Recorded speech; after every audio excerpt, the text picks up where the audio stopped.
Hola a todos, les habla Ricardo Serrano en una nueva nota, una nueva transmisión para este canal de YouTube, su canal Un Venezolano Informa, en donde en esta ocasión me toca trasladarme a Colombia y es necesario trasladarse a Colombia porque allí está ocurriendo un proceso clave, histórico, tanto para el país como para Latinoamérica e incluso para el mundo, porque implica el fin de un conflicto, del conflicto más antiguo entre un gobierno y una guerrilla, el fin de la guerra, el inicio del fin de la guerra y ahora el inicio de una paz, un proceso que termina en cuanto al fin de un conflicto, pero que comienza otro que al parecer puede ser o llegar a ser más complejo de lo que significó estar 5 años negociando y dialogando para llegar a un fin del conflicto armado que suma más de 50 años entre el gobierno colombiano y las Fuerzas Armadas Revolucionarias de Colombia, el grupo guerrillero mejor conocido como FARC o las FARC. Es necesario entender qué sucedió, porque después de 5 años de negociaciones en La Habana, Cuba, primeramente en la capital de Noruega, en Oslo, y luego en La Habana, Cuba, siendo estos dos países, Noruega y Cuba, los garantes del proceso, los mediadores, se ha llegado a un acuerdo final que fue o está a punto de ser firmado, pero que ya fue integrado en un texto de cientos y cientos de páginas que fue enviado al Congreso para ser aprobado, que fue aprobado por el Congreso y ahora el Estado colombiano, el gobierno colombiano tiene la autorización para llevar a cabo un plebiscito refrendario en el cual los ciudadanos colombianos decidirán si aprueban o no los acuerdos. Pero de aprobarse los acuerdos, ¿qué pasaría? Y de no aprobarse, ¿qué pasaría también? Por ello es necesario establecerse o formularse 7 preguntas básicas para entender el acuerdo de paz entre el gobierno de Colombia y las FARC. Así lo titula una publicación muy interesante publicada por la cadena BBC en su filial BBC Mundo el 25 de agosto. Y quiero analizar estas preguntas porque las respuestas pueden ser más complejas de lo que parecen. Según lo reseña la BBC Mundo, el acuerdo final de paz firmado entre el gobierno de Colombia y las rebeldes Fuerzas Armadas Revolucionarias de Colombia, las FARC, para poner fin a un conflicto celebraron el miércoles 25 de agosto en las calles, cuando Humberto de la Calle, jefe de la delegación gubernamental y el principal negociador de las FARC, Iván Márquez, firmaron el documento y se dieron la mano en La Habana, Cuba. Hoy comienza el fin del sufrimiento, del dolor y la tragedia de la guerra, prometió luego por televisión en una transmisión nacional del canal institucional del Estado el presidente de Colombia, Juan Manuel Santos. Pero, ¿cuáles son las claves de ese documento de casi 300 páginas y que pueden esperar del mismo los colombianos? Es necesario establecerse varias preguntas, 7 preguntas clave, analizarlas, luego observar qué incidencias han ocurrido y cómo interpretar ambos escenarios posibles. De no firmarse el acuerdo, ¿qué pasará? Y de firmarse, ¿qué pasará? ¿Qué puntos de alguna manera faltan por resolver? ¿Este acuerdo es justo? ¿Realmente habrá paz después del acuerdo? ¿Realmente se garantizará que las FARC cumplan con lo que prometieron y que el gobierno cumpla con lo que prometió? Primero, ¿por qué se necesita un plebiscito si se firmó el acuerdo de paz? El acuerdo de paz se firmó en La Habana entre representantes del gobierno de Colombia y de la guerrilla de las FARC. El plebiscito, donde los colombianos votarán sí o no para aprobar o desaprobar los acuerdos de paz el día 2 de octubre del año 2016. Al inicio del proceso, el presidente Santos anunció que sometería los acuerdos a la voluntad del pueblo. El documento se envió al Congreso para darle viabilidad legislativa y convocar un plebiscito. Fue aprobado. Después de un breve periodo de campañas por parte de partidos y opositores, el 2 de octubre los colombianos votarán por el sí o por el no. Habrá una campaña intensa en la que el gobierno claramente pregonará el sí. Los opositores, específicamente del partido opositor Centro Democrático, liderado por el senador y expresidente Álvaro Uribe Vélez, pregonarán por el no. Cabe destacar que no estarán votando a favor o en contra de la paz, no, sino a favor o en contra del contenido del acuerdo, porque no se puede votar a favor o en contra de la paz, simplemente se está a favor de la paz, si se tiene un poco de raciocinio, de racionalidad humana y existencial. Pero si se puede votar sí o no a favor de un texto que avala un acuerdo para llegar a un proceso de reconciliación política, social, cívica entre gobierno y guerrilla, pero más aún entre pueblo y guerrilla, porque esto no solamente concierne a una reconciliación entre el gobierno de Colombia y las FARC, sino más aún entre el pueblo y las FARC, y que el pueblo, si así lo desea, pueda perdonar a las FARC si cabe un ápice de perdón, y que las FARC puedan saber pedir perdón. Mientras que las FARC también tienen que ratificar internamente los resultados de la negociación, lo que harán en la 10ª Conferencia Nacional del Grupo Guerrillero. La misma tendrá lugar antes del plebiscito y se estima antes de la firma definitiva de los acuerdos, lo que ocurrirá en Colombia en las próximas semanas. ¿Quiénes están en contra de los acuerdos y por qué? No todos en la sociedad colombiana están de acuerdo con lo que el gobierno negoció con los líderes guerrilleros. El expresidente de Colombia, Álvaro Uribe, se opone a los términos de la negociación con las FARC. La corriente más fuerte y radical en contra del proceso está liderada por el expresidente Álvaro Uribe, ahora senador, por el Partido Centro Democrático, partido de centro derecha, opositor al gobierno de Juan Manuel Santos, quien aplicó mano dura y acciones militares contra las FARC durante su mandato y luego intentó negociar con la guerrilla sin éxito. ¿Qué sucede? Álvaro Uribe primero aplicó mucha coacción, aplicó una mano firme contra la guerrilla, y luego de que observara que esa coacción no estaba dando resultados, sino que exacerbaba el conflicto, que aumentaba la ingobernabilidad, que aumentaba la violencia, que aumentaba la impunidad, la corrupción, el crimen y los asesinatos, decidió ceder y negociar. Pero lamentablemente Álvaro Uribe se dio cuenta de que era muy tarde para negociar cuando ya era demasiada la violencia, o por lo menos no previó los mecanismos necesarios para negociar con la guerrilla cuando el conflicto estaba en su punto más álgido. Por ello no tuvo éxito Álvaro Uribe. Incluso antes de que se conocieran los detalles de los acuerdos, Uribe y sus simpatizantes ya criticaban la impunidad que dicen amparará a los integrantes de la guerrilla, algo que también han denunciado organizaciones no gubernamentales de carácter internacional y de protección de los derechos humanos a nivel mundial como Human Rights Watch. También argumentan que si se rechaza el acuerdo se darán condiciones en el país y en el exterior que obligarán a las FARC a negociar una nueva paz desde una posición más débil. ¿Qué sucede? Si se aprueba el acuerdo, se daría pista libre a una inserción de las FARC en la vida política colombiana, en la vida civil también. Ahora, muchos no están de acuerdo con los acuerdos de paz porque argumentan que no se le puede dar participación política, ni elegibilidad política, ni un fuero político, ni jurídico, ni inmunidad parlamentaria a miembros guerrilleros de un grupo que catalogan de narcoterrorista para darles participación en el Congreso, porque sí, las FARC tendrán, de acuerdo o con respecto a lo que dicen los acuerdos, 26 curules en el Congreso, 26 escaños. Tendrán participación política, pero no tendrán voto. Tendrán voz, pero no tendrán voto dentro del Congreso. Eso es el principal aspecto al cual se oponen los retractores del acuerdo, de los acuerdos de paz.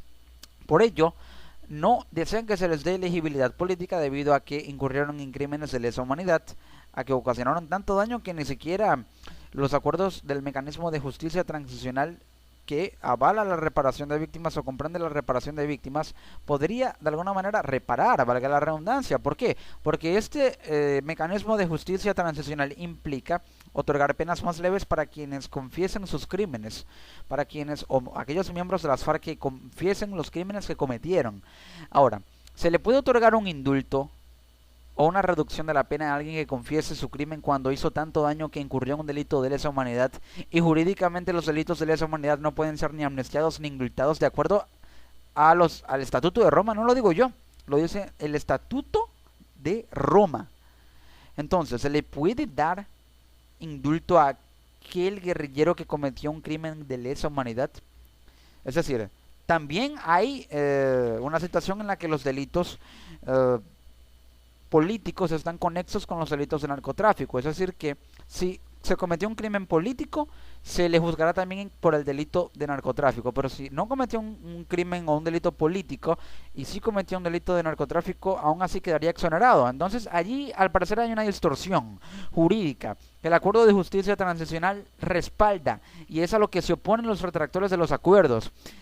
Tercera pregunta. ¿Enfrentarán penas de cárcel los guerrilleros? Un tribunal de justicia internacional llamado Jurisdicción Especial para la Paz estará encargado de conducir los juicios contra los guerrilleros y contra todos los actores que cometieron crímenes durante el conflicto ni reparaciones. Y la mayoría de los rebeldes cometieron crímenes de lesa humanidad. Y los crímenes de lesa humanidad, jurídicamente, de acuerdo a lo que dicen los estatutos o el Estatuto de Roma, no pueden ser amnistiados. No puede haber exoneración penal, porque la carga penal es tan grande en este delito que simple y llanamente tiene que haber un cumplimiento de la pena. Los responsables de los peores crímenes dentro de las FARC, como secuestro, masacres, violación y otros crímenes de guerra y lesa humanidad, sin embargo, sí recibirán condenas, aunque a algunos se les podría otorgar un indulto, pero la extensión y tipo de las mismas dependerá de cómo y cuánto cuando confiesen sus crímenes, por supuesto. Ahora, aunque confesasen sus crímenes, ¿serían objeto de recepción o de otorgamiento de un indulto? ¿Sería justo? ¿Jurídicamente sería justo? ¿O incluso moralmente sería justo? Creo que la respuesta está muy latente allí. No diré que es obvia, es muy latente. De hecho, si lo hacen al comienzo del proceso, piden perdón y ofrecen resarcir a sus víctimas, podrán no pagar condenas de cárcel. Es decir, si prometen compensar a sus víctimas, aunque el daño como una muerte o un homicidio es tan grave que no puede ser lógicamente resarcido, y de alguna manera prometen hacer una reparación simbólica como construir una carretera o participar en un programa de enseñanza académica, es decir, servicio comunitario, se les podría otorgar el indulto, y eso aplicaría evaluación de acuerdo al crimen que hayan cometido, porque si se cometió un homicidio no puede haber de alguna manera algún tipo de reparación que compense dicho crimen, y la carga penal es tan grande que debería haber una pena, aunque reducida debería haberla, pero no exoneración alguna, por supuesto. Los que no confiesen inmediatamente enfrentarán condenas de cárcel de entre 5 y 20 años. Ahora, ¿qué va a pasar con las armas de la guerrilla? Según lo acordado, la organización guerrillera tendrá 180 días para desarmarse totalmente. Eso significa que las FARC no estarán desarmadas durante el plebiscito. No. Las FARC tienen 180 días para entregar las armas. La entrega de armas o dejación de armas, como se llama en el acuerdo, en el punto, se hará bajo la verificación de observadores internacionales auspiciados por la ONU. Esas armas se mantendrán en un sitio seguro y bajo llave compartida entre la ONU y las FARC. Después de que los compromisos adquiridos se cumplan por parte y parte, esas armas se fundirán para crear 3 monumentos que se colocarán en La Habana, Nueva York y un lugar a determinar en Colombia. Y el mecanismo se basa en entregar una cuota o un porcentaje de la cantidad total de armas en un plazo de 160, 60, 90 días posteriormente, para sumar de los 180 días para la entrega de las armas. Las FARC dejarán las armas, cabe destacar, específicamente ante la instancia del Consejo de Seguridad de la Organización de Naciones Unidas, la ONU. 5. ¿Cómo va a ser la participación de las FARC en la democracia colombiana? La transformación del grupo guerrillero en un partido político es una parte fundamental del acuerdo de paz, pero antes de tocar este punto quiero recalcar que la entrega de armas de alguna manera debe estar verificada bajo un mecanismo de inspección más riguroso, un mecanismo que vaya más allá de inmiscuirse en los depósitos y almacenes de armas de las FARC, un mecanismo que se base en constante inspección, y si es con tecnología sería mucho más positivo, para garantizar que las FARC dejarán todas las armas y expertos en balística puedan determinar claramente si las FARC están dejando o no todas las armas, y garantizar mediante esta comisión de la ONU, estos observadores o veedores internacionales, que la ONU dejarán todas las armas y que no habrá movimientos ni siquiera en falso para por lo menos tratar de perpetrar algún tipo de ataque. Ahora, la participación política de las FARC genera mucha controversia. El movimiento recibirá aproximadamente 2.4 millones de dólares del Estado para establecer el partido y difundir sus ideas. Así es, por supuesto, el gobierno aprobó un presupuesto de 96 mil dólares para el plebiscito, pero las FARC recibirán 2.4 millones de dólares por parte del gobierno colombiano para formar un partido político. Ese partido tendrá además garantizados un mínimo de 5 escaños en la Cámara de Representantes y 5 escaños en el Senado durante 2 periodos electorales, 2018 y 2020, pero si reciben suficientes votos pueden ganar más escaños, aunque se habla de la posibilidad de que lleguen a recibir 26 curules, 26 escaños también. Cualquier idea de las FARC podrá ocupar esos escaños, cualquier líder, así sea culpable de crímenes de lesa humanidad siempre y cuando no esté pagando condena de cárcel. ¿Cómo interpretar esto? ¿Políticamente es viable que un grupo guerrillero pueda transformarse en un partido político? La ideología política de las FARC, porque sí la tiene, es el marxismo, básicamente. No un socialismo al estilo del neosocialismo del siglo XXI, sino un neomarxismo que se basa en políticas estalinistas, en políticas marxistas, leninistas, estalinistas. Prácticamente un neocomunismo basado en el totalitarismo de un estado militarista. Es la ideología política o pseudopolítica militarista de carácter neomarxista que tienen las FARC. Y eso, integrarlo en un partido político que será financiado inicialmente con capital del Estado, 2.4 millones de dólares con los cuales el gobierno colombiano va a financiar a las FARC para que formen un partido político, es políticamente viable para un gobierno que tenga popularidad político, para que tenga elegibilidad política, para que tenga participación política en la Cámara con ideales que pueden ser rechazados políticamente por los actores políticos precisamente, pero también por los factores de la sociedad civil colombiana.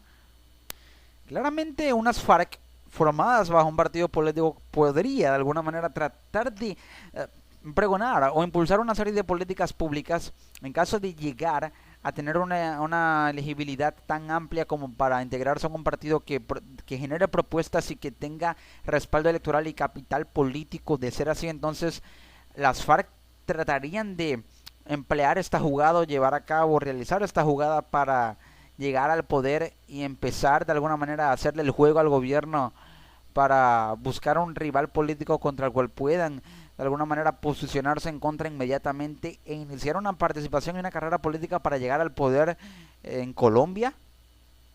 E incluso cualquier líder de las FARC, sea culpable o no de crímenes de lesa humanidad, podría ocupar esos escaños. Entonces es jurídicamente justo e incluso moral y socialmente que un acusado de crimen de lesa humanidad o crímenes de lesa humanidad tenga elegibilidad política, o es ello viable políticamente. ¿Y qué pasa con las víctimas del conflicto? Sexta pregunta. Ambas partes se comprometieron a colocar a las víctimas en el centro de los acuerdos. Las FARC ya reconocieron que ellos también fueron responsables de atrocidades contra la población civil y se comprometieron a pedir perdón y contribuir a resarcir a las víctimas. Sin embargo, no se especificó si esta contribución a la reparación será material o simbólica, en dinero o en actividades comunitarias. Se creará una comisión de la verdad que les permitirá a las víctimas relatar las experiencias sufridas para determinar culpables, condenas y resarcimiento. ¿Podría entonces iniciarse un proceso de represalia de las víctimas contra las FARC para impulsar medidas legales que de alguna manera traten de iniciar procesos e introducir e interponer recursos jurídicos para que se les juzgue más duramente a las FARC por parte de aquellos ciudadanos que estén radicalizados en una posición de aversión total a las FARC porque no quieren de alguna manera que se les otorgue algún tipo de resarcimiento? Porque no quieren ser resarcidas las víctimas por las FARC, porque habrá quienes no quieran ser resarcidos por las FARC, si es que es posible que haya algún ápice de voluntad de las FARC de resarcir a las víctimas, porque esto va más allá de resarcir o de compensar, va y pasa por el perdón humano, el perdón moral, el perdón ético, y eso es algo que no puede conseguirse fácilmente, que no puede comprarse, que no puede firmarse sobre ningún papel. Entonces debe haber perdón, o cabe el perdón aquí. Creo que es una reflexión muy importante que todos los colombianos, llámense pueblo, llámense guerrillero o miembro de las FARC, llámense gobierno o político de oposición o a favor del gobierno de Juan Manuel Santos, debe hacerse, porque si no se interpreta y se reflexiona sobre si realmente cabe el perdón aquí, en este proceso en Colombia, entonces habrá viabilidad en esos acuerdos, se cumplirá lo que dicen los acuerdos, habrá paz. Primero hay que preguntarse si cabe el perdón, y de haber y caber el perdón, ¿habrá paz? Pero será una paz completa. Porque como lo he reiterado en diversas ocasiones, no puede haber paz a medias, o hay paz o no la hay. La última pregunta, es muy importante, ¿podrá un futuro gobierno revertir el proceso?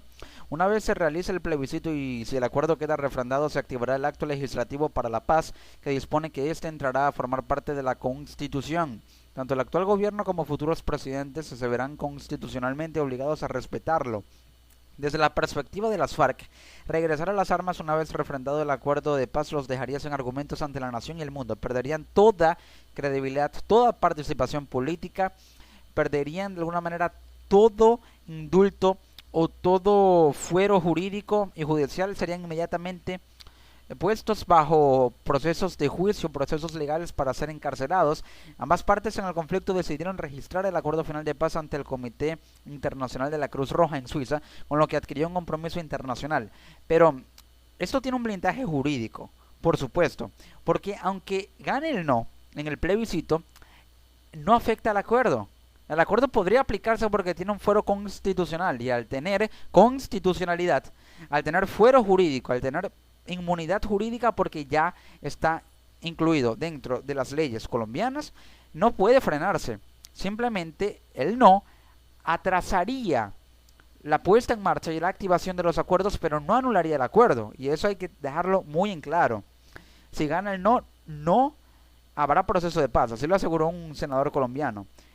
Ojo, no habrá proceso de paz en el corto plazo. Podría haberlo, pero se retrasaría el acuerdo, más no se anularía si gana el no. Por ello, los colombianos deben saber elegir muy bien en esta pregunta un poco capciosa entre el sí y el no, porque si aprueban el sí, el acuerdo se activa inmediatamente, y si aprueban el no, el acuerdo sigue vigente, no se activa inmediatamente, pero aún tiene muchas probabilidades y posibilidades de ser activado, por supuesto, y eso es algo que deben tener en cuenta los colombianos. Se habla de que podría, o se hablaba de que podría firmarse el 26 de septiembre, pero se aclaró el 13 de septiembre que la firma formal de los acuerdos de paz de Colombia con las FARC será el 26 de septiembre en Cartagena. Sí, primero, tal vez presa del cansancio, la ansiedad o el entusiasmo se equivocó de fecha y dijo 26 de abril. El presidente de Colombia lo había dicho primero que era 26 de abril, rápidamente se corrigió y aclaró que él sería el lunes 26 de septiembre. Ese día anunció el presidente de Colombia, Juan Manuel Santos, se firmará formalmente, sí, formalmente, con la guerrilla de las FARC el acuerdo de paz alcanzado el 24 de agosto en La Habana tras casi 4 años de negociaciones. Y podría iniciar el acuerdo, no se anularía, quiero recalcarlo, si gana el no, de igual forma el Congreso podría aprobar el acuerdo en el marco constitucional jurídico, porque tiene, o al estar dentro del marco constitucional jurídico, aún así podría aprobarse, tendría validez, tendría respaldo, tendría este blindaje jurídico, se retrasaría o se atrasaría, pero no se anularía. Y esto quiere decir que el resultado del plebiscito no es vinculante, no hay vinculación jurídica ni política entre el resultado y la validez del acuerdo, porque aunque gane el acuerdo, no está puesta en marcha. Pero es necesario también aclarar unos puntos y datos muy importantes, numéricos de hecho, para entender el acuerdo del proceso e interpretar qué es, qué puede pasar y qué más quedan a deber las FARC, tanto a Colombia, en cuanto a gobierno como a sociedad civil colombiana. ¿Por qué? El gobierno aprobó un presupuesto de $96.000 para el plebiscito. El gasto público, o echando mano del gasto público, el gobierno aprobó estos recursos para destinarlos al plebiscito. Entonces, está el gobierno de Juan Manuel Santos seguro de que ganará el plebiscito como para destinar esta gran cantidad de recursos en un proceso referendario que tiene muchos a favor del no, y que la campaña política seguirá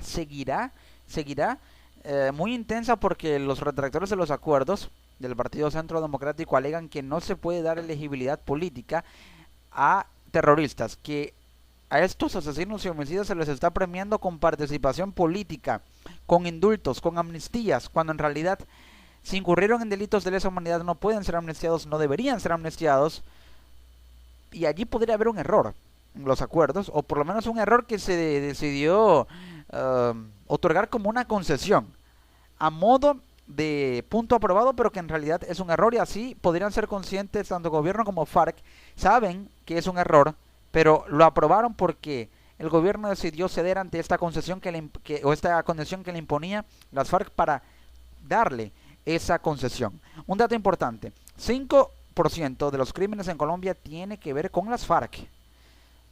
Esto quiere decir que el verdadero problema de Colombia es la impunidad y la corrupción, es el crimen organizado. Y aunque se apruebe un acuerdo de paz con las FARC, el crimen persistirá. Solo un 15% de los crímenes en Colombia tiene relación con las FARC. Y el otro 95% con miembros del crimen que no son parte de las FARC. Por lo cual el gobierno colombiano, aunque apruebe los acuerdos, de alguna manera podría estar en paz con las FARC y las FARC en paz con el gobierno. Pero habrá paz en Colombia, paz general, paz en el sentido de que no habrá violencia, de que no habrá crimen, de que no habrá de alguna manera impunidad, cuando solo un 5% de los crímenes tiene que ver con las FARC, con el grupo con el cual están firmando este acuerdo. Las FARC también tienen 10.000 millones de dólares en el extranjero, probablemente en cuentas suizas.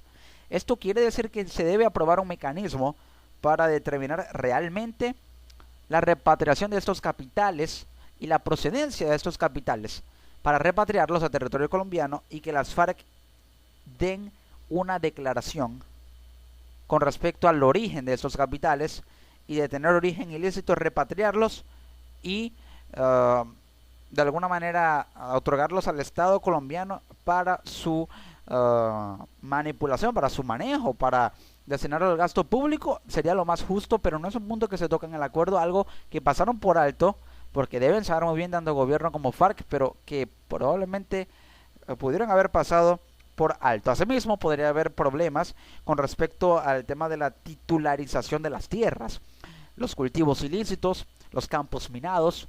Una vez que se haya erradicado todo esto de esos campos, los cultivos de marihuana, de coca, de minas, una vez que hayan sido depurados de todo esto, ¿quién garantiza que habrá una devolución de estas tierras que las FARC robaron a campesinos? Y si el Estado colombiano garantiza que habrá un mecanismo para esta devolución de las tierras a sus dueños originales que les fueron arrebatadas por las FARC. ¿Se acordó esto en el texto? ¿Está dentro de los acuerdos? Por ello, hay muchos puntos como estos que acabo de exponer que faltan en el acuerdo, que tanto gobierno como FARC saben y tienen conocimiento de ello, pero que probablemente no incluyeron en el acuerdo, un acuerdo imperfecto, así lo reconoció el gobierno colombiano, pero pareciera que el mismo gobierno prefiere un acuerdo imperfecto que siga el conflicto, aunque realmente de no seguir el conflicto persistirá el descontento, y eso es algo que tomará mucho tiempo mitigar y erradicar. Por ello, probablemente la paz no sea una paz completa la que haya en Colombia, aunque no debería haber paz a medias, porque en realidad no existe, ya que o hay paz o no la hay. Aunque se apruebe el acuerdo, pareciera que el escenario o la sensación es más de una paz a regañadientas, o una paz obligada, una paz forzada, porque aún así habrá quienes, aunque gane el sí, rechacen los acuerdos. Y por ello el proceso de paz no se basa en finalizar el conflicto únicamente con las FARC, se basa en iniciar un largo camino para que realmente haya paz en Colombia, más allá de las FARC, que haya paz entre aquellos que se vieron perjudicados por las FARC y aquellos que, si cabe el perdón, sepan perdonar a las FARC, y las FARC de alguna manera sepan pedir perdón, tanto al gobierno como a la sociedad civil. Por ello, la paz parece ser dudosa, aunque existente, pareciera ser dudosa en cuanto a su real esencia y percepción en el ambiente, en un país que la necesita, pero que tardará mucho más de lo que de los 5 años que tardó en finalizar el conflicto con las FARC, mucho más en recuperarla, en sentirla y en ser percibida en Colombia.